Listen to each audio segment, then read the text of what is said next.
Alors moi, j'avais une seule obsession quand il m'a dit que j'en avais pour un an à peu près avant de commencer un traitement de substitution. Je ne voulais pas la dialyse et surtout je ne voulais pas la fistule.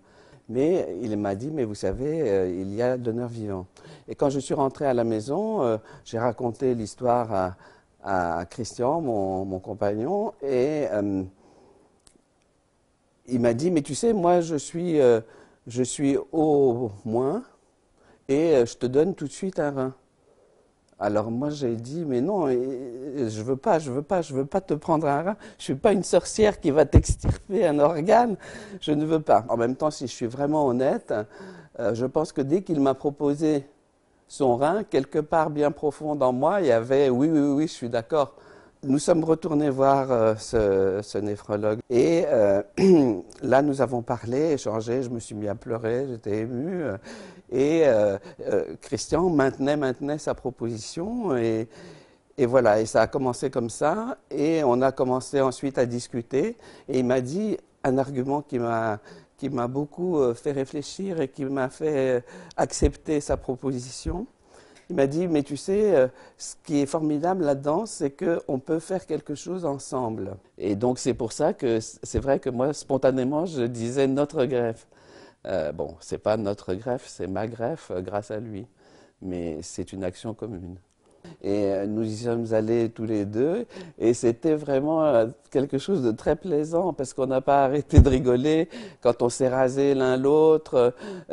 Bon, toute la préparation, on était tous les deux dans la même chambre et c'était un moment festif en quelque sorte. Et puis voilà, et après, il y a eu toute la période de la transplantation, enfin plutôt d'abord de l'exérèse de son rein et puis ensuite de la transplantation. Et je me souviens quand je me réveille, je suis dans le colta et j'entends une voix qui me crie Olga, je t'aime.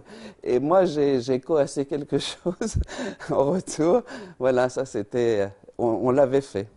On l'avait fait ensemble et c'était notre greffe.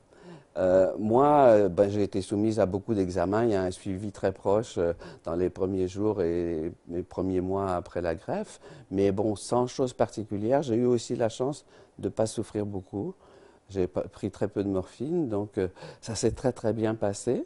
Juste après la greffe, c'est tellement extraordinaire que ça a marché, qu'on est tous les deux bien, que la créate est tombée en 3 jours, est tombée à la normale. C'est tellement formidable qu'on est sur un nuage. Je me rêvais comme ayant par la greffe retrouvé mes 20 ans, étant redevenue la jeune fille de 20 ans que j'étais quand je l'ai connue. Et, et en fait, c'est pas ça.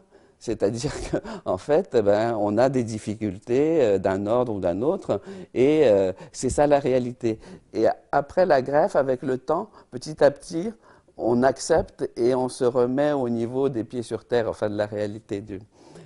Il faut quand même dire que la greffe, c'est formidable, mais c'est un traitement de substitution, c'est-à-dire c'est pas un traitement qui guérit la maladie. Je suis toujours polykystique, j'ai toujours des kystes qui se développent en particulier au foie, mais par contre je peux vivre et je peux vivre à peu près normalement, sans aucune hésitation. Oui, oui, ça vaut la peine, vraiment, ça vaut la peine.